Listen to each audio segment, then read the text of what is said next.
lei de cotas, que foi aprovada pelo Congresso e sancionada em 2012, celebra 10 anos. Você vai ver que aqui na UESB, o sistema de reserva de vagas de cotas adicionais no vestibular é uma realidade. As pessoas que estão em situação de vulnerabilidade social, em sua grande maioria, são pessoas negras. Vamos conhecer a importância da arborização para uma melhor qualidade de vida nas cidades. Pandemia da Covid-19 mudou o perfil de alunos que frequentam academias. E mais, Janela Indiscreta comemora 30 anos. Tudo isso e muito mais a partir de agora no Edição de Notícias.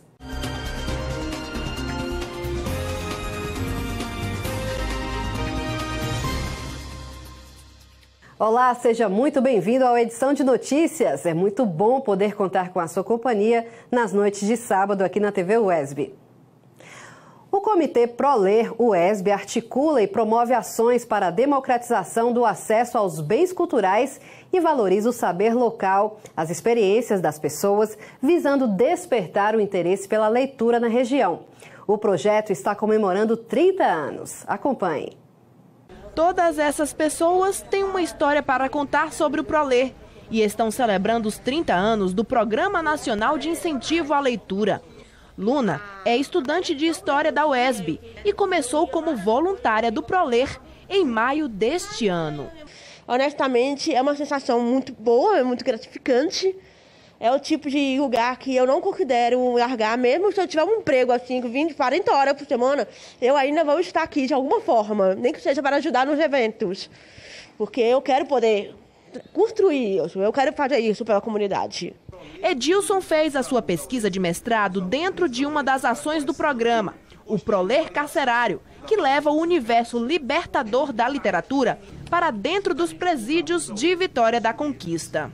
O ProLer e essas correções da remissão de pena pela leitura foi que me deu esse insight para fazer esse projeto de mestrado, porque eu fazia um trabalho lá no Conjunto Penal e eu via falar dessa remissão da pena pela leitura, aí eu fui procurar me aprofundar a respeito do tema. E aí, nesse processo de intermediação do ProLer e com os alunos da UESB, eu fui entender um pouquinho o que é a remissão da pena pela leitura, e aí eu procurei casar justamente com o letramento literário, para que não seja só uma leitura com a finalidade apenas de abater a pena, mas que ela possa também gerar um processo de melhorar a leitura, a escrita e também um processo de reinserção social desses internos. É impossível falar do ProLer sem mencionar a professora Eleusa Figueira Câmara. Idealizadora do programa, ela transformou a vida de todos que entraram por essas portas. Ângela tentou várias possibilidades e só encontrou no ProLer o apoio que precisava para publicar o seu primeiro trabalho. A realização do sonho que nasceu na adolescência, ela atribui ao ProLer e à professora Eleusa. Aí vem uma pessoa com o cunho de Eleusa Câmara e um projeto maravilhoso como o ProLer UESB, né? E acolhe a minha proposta, acolhe o meu talento, e a partir daí é um divisor de águas na minha vida. Porque o escritor, ele tem uma necessidade de falar dos seus sonhos, das suas dores. Eu costumo dizer que é um escape, né? É uma válvula de escape. Aí ele cria. Então aí você fica com o coração grato, né? Por o ProLer e Eleusa Câmara acolher essas pessoas que não têm voz e não têm vez. Porque Eleusa tinha essa característica, ela acolhia os menores. Ela dava voz que não tinha voz. Ela dava vez que não tinha vez, né? Ótima, excelente educadora, artista, poeta, né? Escritora, né? São tantos atributos de Eleusa, né? Falar de Eleusa é falar de poesia.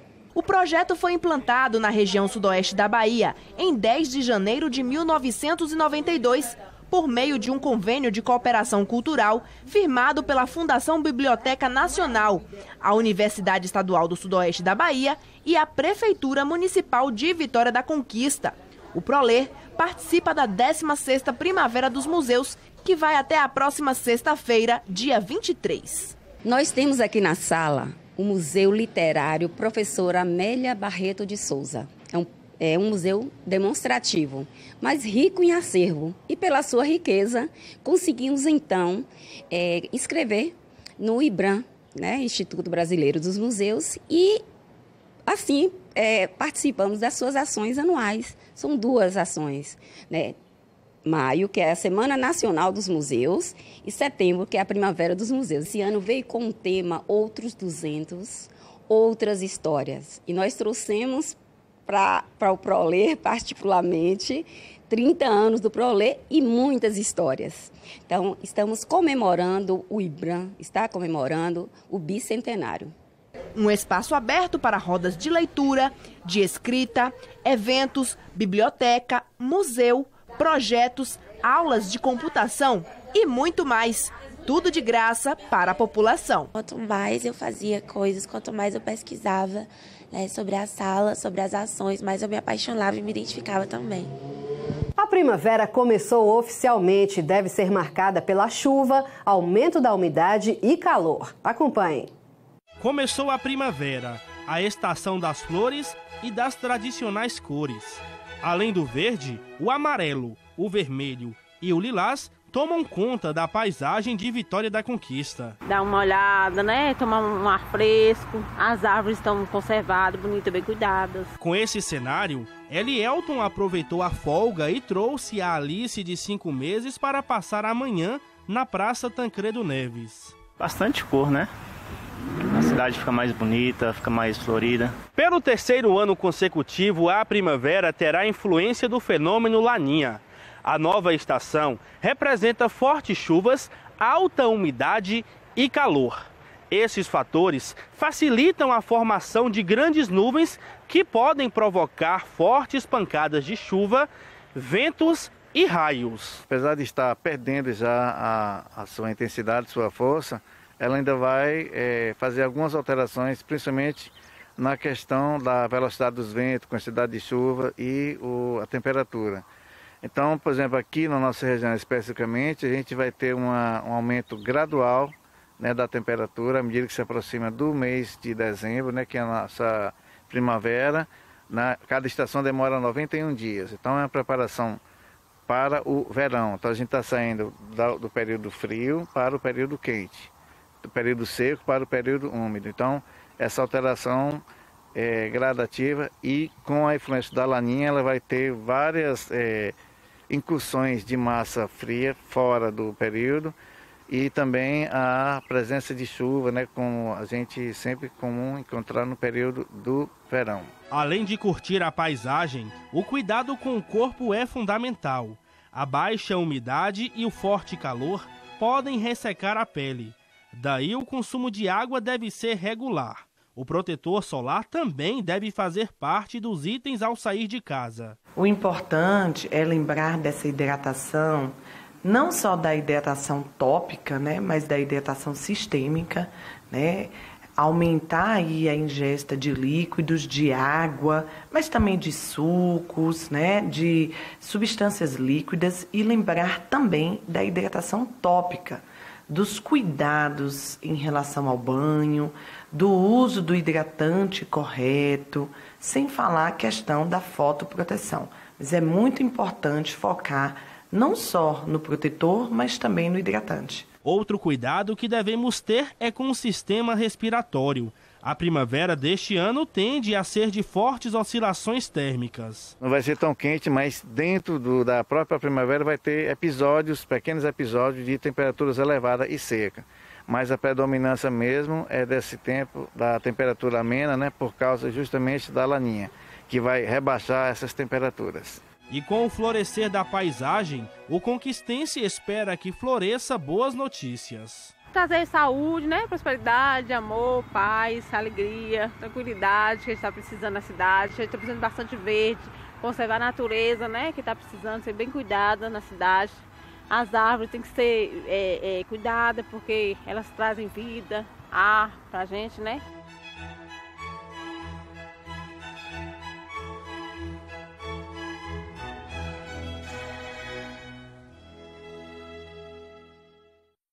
O Coral de Estudantes Madrigal se apresentou na Semana de Arte do IFBA, que terminou ontem. O coral nasceu durante a pandemia e até então só havia se apresentado virtualmente.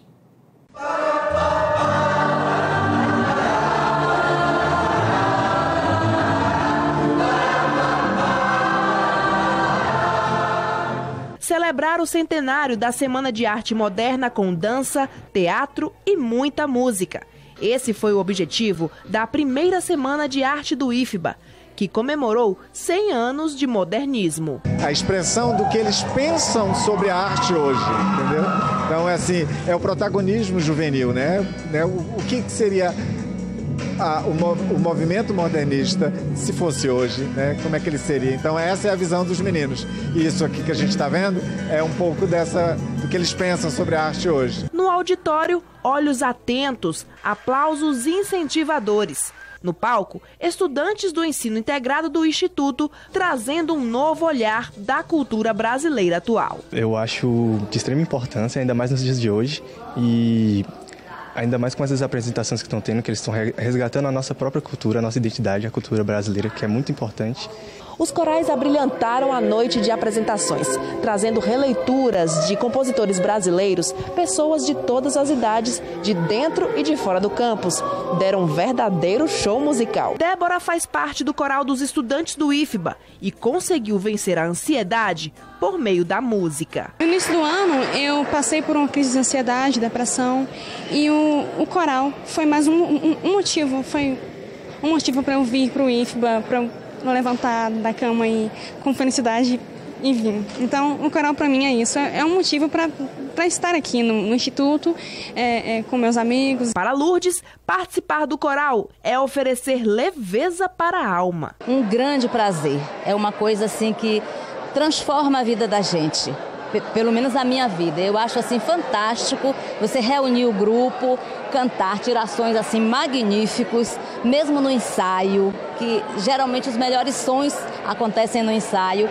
E depois a gente volta para casa assim, tranquilo, com a alma leve. É muito bom. Guilherme é regente do Calidoscópio, que faz a primeira apresentação presencial na programação da Semana de Arte do IFBA. O coral nasceu durante a pandemia e até então só havia se apresentado virtualmente. Na verdade, o coro é um coro de veteranos, né? A grande maioria canta ou já cantou com o próprio madrigal, então não é exatamente uma primeira experiência, mas é uma primeira experiência para a gente enquanto grupo. Para mim, enquanto regente, também não é uma experiência que eu tenho com frequência, então vai ser legal. Mas é uma peça que a gente trabalhou bastante, teve o tempo durante a pandemia para trabalhar. Foi uma experiência de preparo do repertório diferente do que se faz presencialmente. Então vai ser legal, eu acho. Nós temos 4 cursos aqui técnicos, né, mas o Instituto Federal tem como uma linha, né, de trabalho pensar na formação omnilateral, né? Então é super importante para nós que todas as linguagens perpassem a formação do estudante.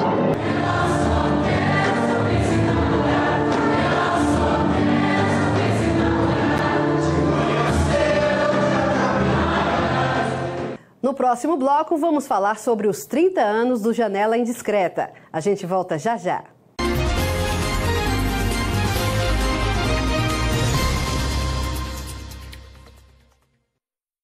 Amanhã minha amiguinha vai dizer que meu cabelo é ruim. Ano que vem, vou chamar todo mundo pro meu aniversário, menos ele. Eu é que pareço uma princesa, não ela. Um dia, ele vai atravessar a rua quando me encontrar. Se ninguém nascer racista, ensina a gente a fazer um futuro diferente? Uma campanha Defensoria Pública da Bahia.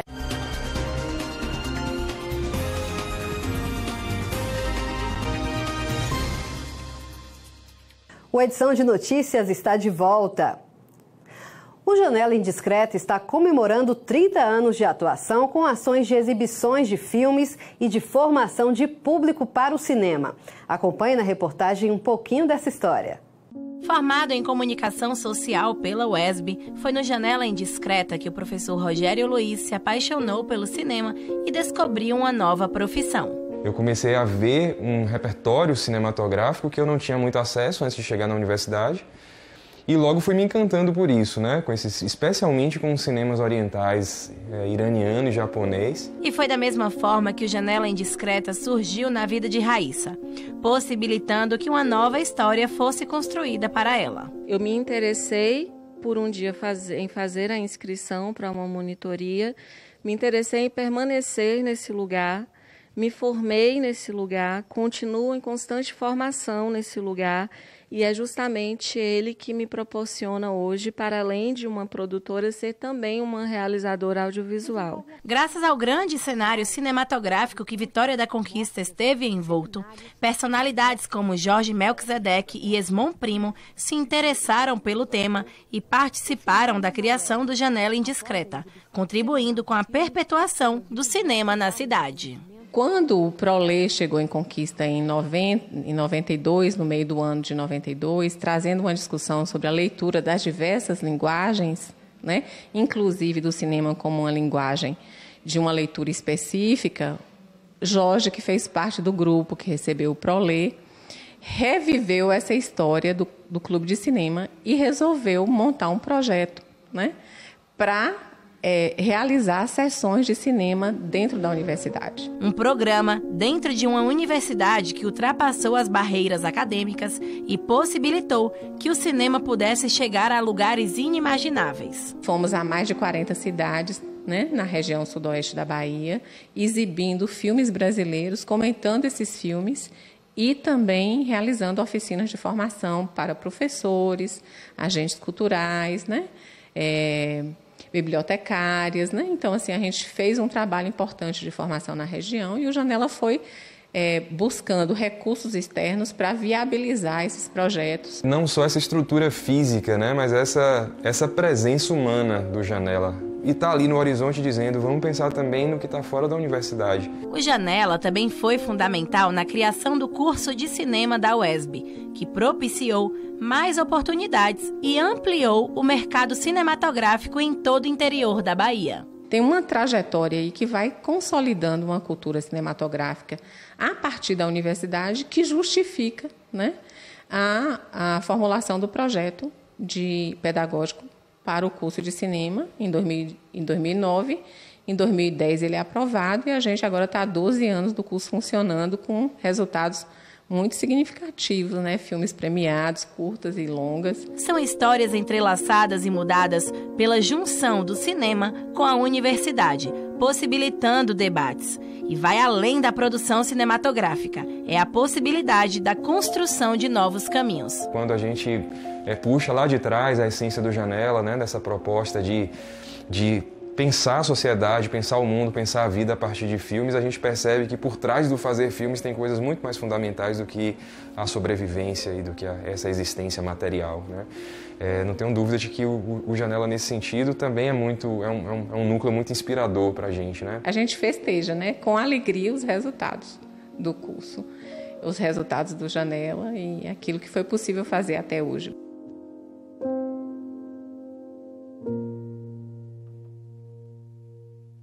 A Lei de Cotas, que foi aprovada pelo Congresso e sancionada em 2012, completou 10 anos no final de agosto.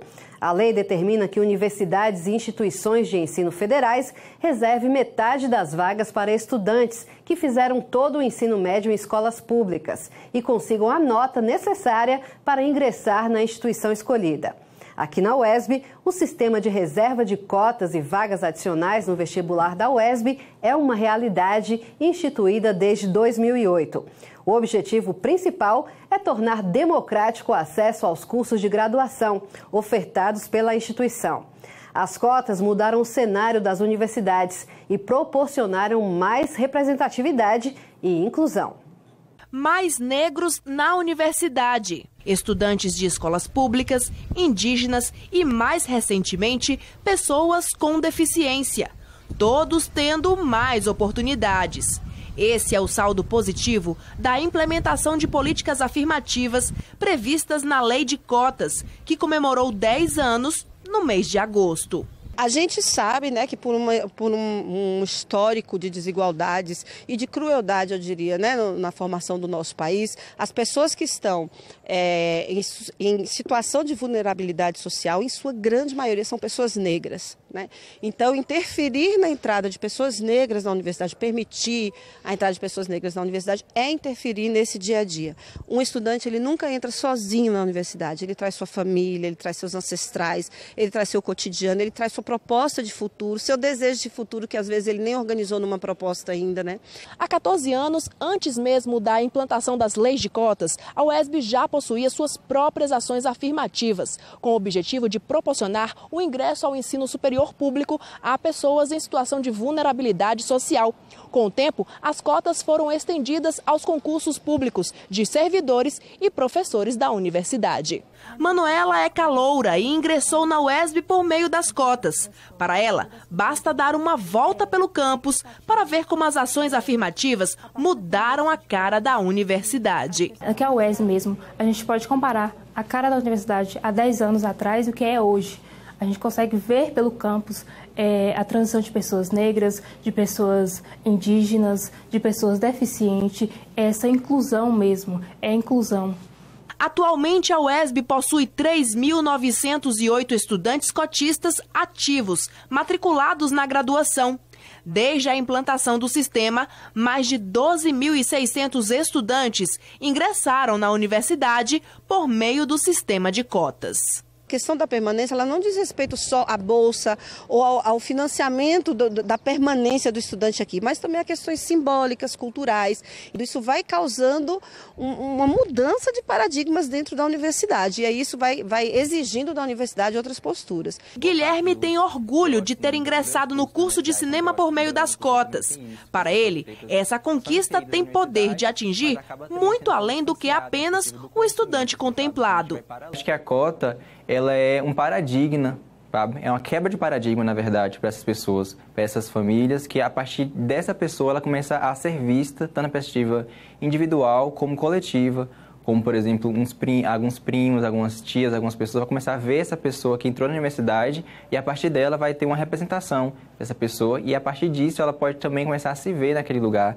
Na UFBA, em Vitória da Conquista, cerca de 25% dos estudantes encontram-se em situação de vulnerabilidade, incluindo pretos, pardos e indígenas, que entraram na universidade por meio das cotas. Laís faz parte desse contexto. Cursando o 8º semestre de enfermagem, ela, que estudou desde criança em escola pública, ingressou na UFBA em 2018 e já está bem perto de se formar. A política de cotas, para mim, foi extremamente importante. Primeiramente por ser um orgulho, né? Não só para mim, mas para a minha família, poder ingressar na universidade pública, na Universidade Federal. Então, isso foi um motivo de grande orgulho para a gente. E se não fosse a política de cotas, eu realmente não teria condições, né, de custear uma universidade, né, particular para que eu conseguisse realizar meu sonho, né, que era ingressar no ensino superior. O texto da lei aprovado em 2012 determina um prazo de 10 anos para que haja uma revisão na legislação, o que implica avaliar o que deu certo e o que pode ser melhorado. A questão da permanência dos cotistas é um dos pontos a ser destacado. A resposta que a universidade deu, que a educação brasileira deu com a inclusão de pessoas mais pobres, negras, pardas, indígenas, vem demonstrando de fato um resultado satisfatório, porque garante a inclusão. No entanto, o que nós temos observado é que não basta somente garantir a entrada do estudante na universidade. 13 milhões de reais que foram cortados das universidades federais. Então a gente tem um dado aqui só do campus, né, do IMS, foram mais de 300 alunos que foram completamente afetados com essa questão dos cortes, né? Porque aí toda a gestão ela vai ter que pegar o recurso que vem para o campus e redividir, de forma que todo mundo possa realmente ser contemplado ali, para não deixar ninguém de fora. Eu mesmo sou de També e eu preciso de ações de permanência para que eu continue aqui, para que eu pague o aluguel, para que eu pague ônibus, para que eu consiga me alimentar. Então é importantíssimo. Além de deixar as ruas mais bonitas, as árvores também são importantes reguladoras da temperatura, irradiação solar, umidade e da poluição do ar. Dia 21 de setembro foi o Dia da Árvore no Brasil. Na reportagem a seguir, nós vamos conhecer a importância da arborização nas cidades. Em dias de sol, elas trazem sombra. Quando chove, impedem as inundações. Além disso, absorvem a radiação solar e o gás carbônico, amenizando a poluição do ar, liberando o oxigênio que respiramos e a água, que regula a temperatura da terra. São remédio, alimento, abrigo para animais e ainda decoram as cidades. Com tantos benefícios assim, por que as árvores estão cada vez mais sumindo do cenário urbano? Quando você tem uma cidade que prioriza muito o transporte de automóveis, que vai priorizar o transporte individual, isso vai impactar porque você precisa de avenidas. Consequentemente, você vai impermeabilizar muito o solo, porque você vai ter muito asfalto. E, consequentemente, você vai trazer um impacto ambiental quando você tem, por exemplo, um aumento das temperaturas. É uma combinação perversa, porque você não tem as árvores, você tem uma impermeabilização do solo, e isso vai provocar chuvas torrenciais que vai impactar muito a vida das pessoas, não só nas pequenas cidades, mas também nas metrópoles. Pode-se notar a falta que as árvores fazem dentro do perímetro urbano na época das enchentes e também com o aumento da temperatura, principalmente no centro da cidade. São as chamadas ilhas de calor urbano. São regiões onde você tem uma concentração muito grande de área construída e geralmente com pouca vegetação. Então, nas ilhas de calor é onde, quando você tem a luz do sol sendo retida nessas construções, e você aumenta a temperatura local, tá? Isso geralmente gera um desconforto, né? E na maioria das vezes pela ausência de vegetação. As árvores também exercem um importante papel de proporcionar bem-estar físico e emocional, pois aproximam e reconectam as pessoas à natureza. Imagine você em um trânsito caótico com um alto nível de estresse e, de repente, uma cena como essa surge diante dos seus olhos. Você verificar uma floração, né, uma árvore, isso dá um conforto psicológico também muito importante para a população. Porém, o especialista em planejamento urbano afirma: não basta plantar árvores na cidade, é preciso planejar, saber escolher o local e a espécie corretamente. A autorização e orientação da Secretaria de Meio Ambiente são fundamentais. Muita gente não quer uma árvore na sua casa, na porta da sua casa, porque a raiz vai estragar o muro da sua casa ou até o alicerce da sua casa. É preciso recomendar, é preciso até procurar a Secretaria Municipal do Meio Ambiente de Vitória da Conquista. Tem um serviço, é só entrar em contato, telefonar. Tem um horto florestal aqui em Vitória da Conquista, que inclusive cede, muda das árvores mais específicas. E na área urbana, do ponto de vista das avenidas, tem que ter um cuidado também com a iluminação. Porque se uma árvore ela tem um porte arbóreo muito alto, ela vai acabar impactando nesse processo. Então, o mais recomendado é procurar a Secretaria Municipal de Meio Ambiente e pedir as orientações devidas para o plantio adequado e não ter problemas futuros. No próximo bloco, vamos conhecer o novo perfil dos alunos das academias em Conquista. É um instante só.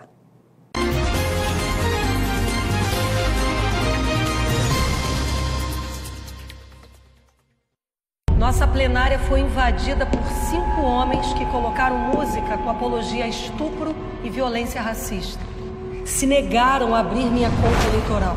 Esses são depoimentos reais de candidatas brasileiras a cargos políticos.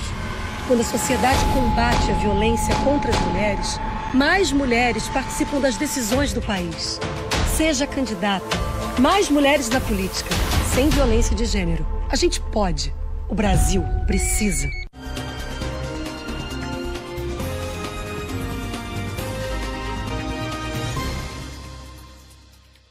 O UESB Notícias já está de volta. Auriculoterapia. Você sabe o que é, para que serve, como é feita? Na reportagem a seguir, você vai saber mais dessa técnica terapêutica que estabelece o equilíbrio energético do corpo, ajudando a tratar problemas de saúde, como ansiedade, enxaqueca ou compulsão alimentar, por exemplo. O que são esses pontinhos na orelha de Thalita?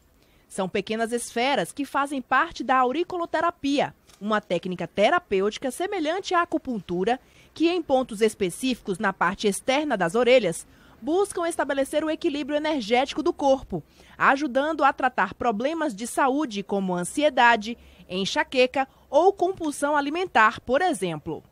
A auriculoterapia ela é uma técnica milenar chinesa e ela traz vários benefícios para a saúde, porque ela considera a orelha da gente um microsistema. Com isso, a gente consegue tratar várias doenças, como ansiedade e o estresse, insônia, dores articulares. Conseguimos tratar vícios, compulsão alimentar, excesso de fome, enfim, e vários outros benefícios que só na terapia você consegue fazer. Foram várias as razões que fizeram Thalita buscar o tratamento juntamente com a terapia nutricional. Nos 6 meses iniciais, os resultados foram surpreendentes. Ela conseguiu perder 22 quilos. Meu objetivo inicial, quando eu vim procurar a Lide para fazer, era o emagrecimento. Só que junto ao emagrecimento, ela me apresentou a auriculoterapia como complemento ao acompanhamento, né? E a partir do momento que eu comecei a usar a auriculoterapia, eu senti vários benefícios. A gente tratou a ansiedade com ela, a gente ajudou com a questão do intestino, que eu tinha muitos problemas intestinais, como a constipação. Me ajudou também com a questão da compulsão alimentar que eu tinha, com esse negócio de estar beliscando alimentos durante o dia. Então, tive toda a minha rotina organizada também, junto com a auriculoterapia. Esse tipo de terapia tem origem na medicina tradicional chinesa e francesa e parte da ideia de que o corpo humano pode ser representado na orelha, no formato de um feto. Assim, cada ponto representa um órgão ou uma parte do corpo, que, quando estimulados, é possível tratar sintomas e problemas. De acordo com a terapeuta, a auriculoterapia é um tratamento complementar e alternativo. Não tem poder de promover a cura e não substitui o tratamento médico convencional com medicamentos. É importante lembrar que a auriculoterapia, ela vem complementar todo e qualquer tratamento ou acompanhamento que você já venha fazendo. Afinal, a gente sabe que transtornos de ansiedade, insônia, enfim, têm suas causas multidisciplinares. Então, a gente precisa observar a gravidade, a intensidade de cada pessoa para associar essa auriculoterapia. E como você alertou sobre medicamentos, mesmo fazendo aurículo, não é indicado que você abandone o tratamento por conta própria. É importante ter aí uma interação entre o médico e esse acupunturista, esse terapeuta, para que tenha um resultado mais eficiente. Indicada para o tratamento de diversas dores, ansiedade, depressão, insônia, compulsão alimentar, tabagismo, entre outros problemas de ordem física ou emocional, a auriculoterapia também ajuda no diagnóstico e na prevenção de algumas doenças, através da observação dos pontos específicos da orelha que se encontram alterados. O emagrecimento, ele é um processo que gera muita ansiedade. Na verdade, o paciente que tem sobrepeso ou obesidade, ele já é ansioso. E quando o assunto é emagrecer, ele tem muita dificuldade. Então, a auriculoterapia vem deixar esse paciente mais tranquilo para seguir a dieta, para que a dieta não seja um processo tão doloroso e sacrificante para ela. Passados mais de 2 anos da fase crítica da pandemia da Covid-19, donos de academias dizem que o perfil dos alunos mudou.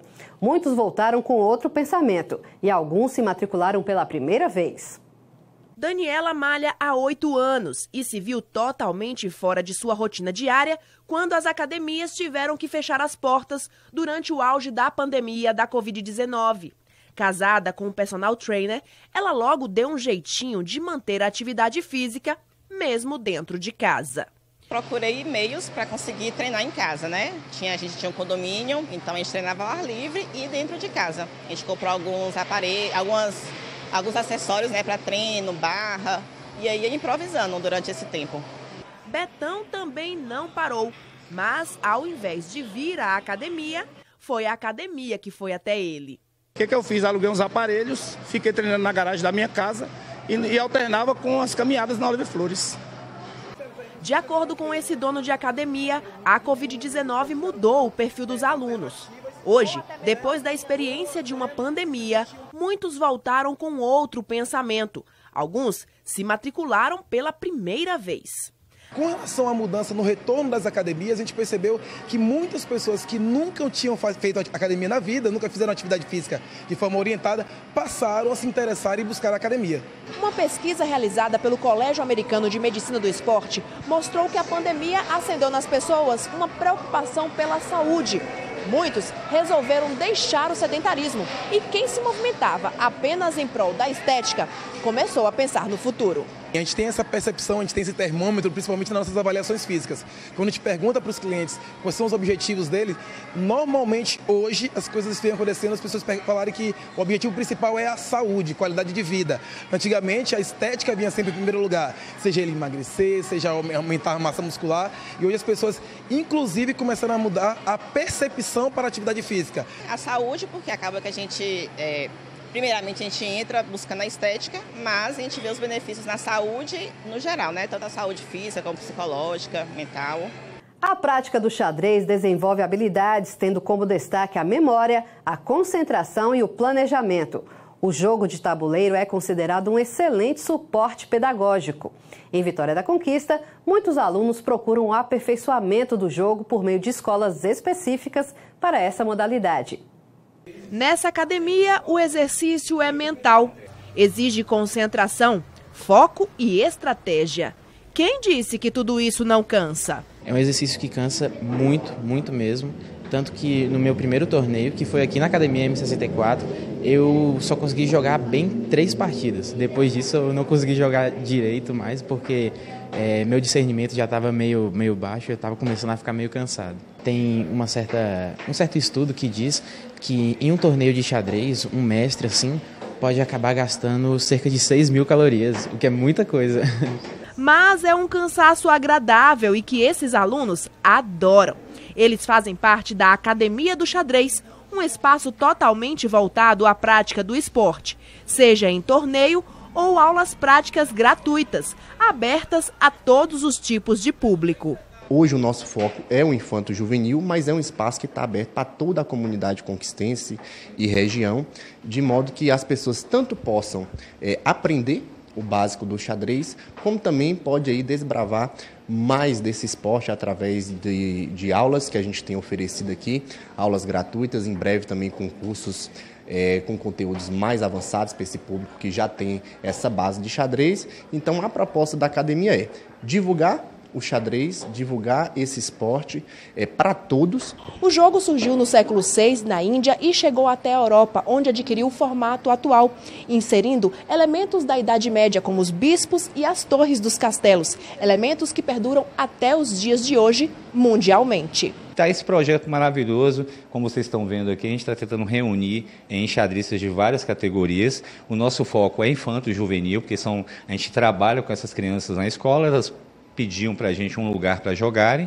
a gente montou esse espaço aqui e está aqui aberto para a comunidade vir conhecer. Estamos aqui abertos aos sábados e domingos, das 14 às 18 horas. Mas o xadrez ele começa lá atrás, em 97. Ele chegou a atingir a 10.000 crianças num ano eletivo.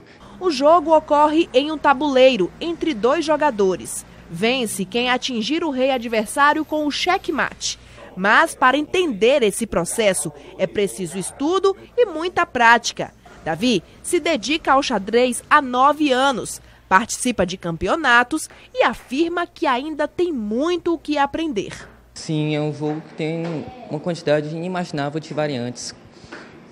Tem muito que se estudar, tem muito que se praticar, tem inúmeras coisas que você pode fazer com o xadrez. Felipe é um campeão. Recentemente, ele ficou em 3º lugar em uma competição internacional que aconteceu em Santo Antônio de Jesus. Para mim, o xadrez é uma coisa muito importante para o nosso raciocínio lógico. Também é um jogo bem interessante de se jogar, baseado lá antigamente. E o torneio que eu joguei fora foi bem interessante, foi muita emoção para mim. Fiquei muito feliz pelo 3º lugar. As mulheres continuam sendo a minoria no esporte, mas achamos uma representante aqui na academia. Giovana joga desde os 6 anos e já está trazendo medalhas para casa. Eu conheci o xadrez pela escola e eu quis aprender porque eu achei o jogo interessante. E um jogo que você precisa pensar muito para você conseguir fazer jogadas boas. Crianças e adolescentes que já estão se beneficiando das vantagens desse esporte. O que mais se fala é a questão do raciocínio lógico, que aumenta. Isso eu provei na pele, né? Praticando depois de muitos anos, eu consigo ver essa diferença, mas também o que é pouco falado é essa socialização.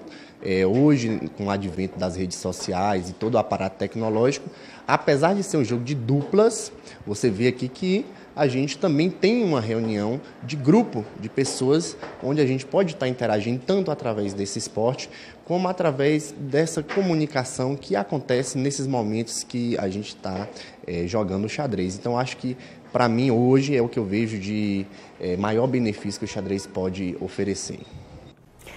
O Edição de Notícias de hoje fica por aqui. Para rever os nossos telejornais, acesse o nosso canal no YouTube. Outras notícias locais você confere na segunda-feira com o UESB Notícias, primeira edição ao meio-dia. Muito obrigada pela companhia, um ótimo fim de semana para você e até a próxima.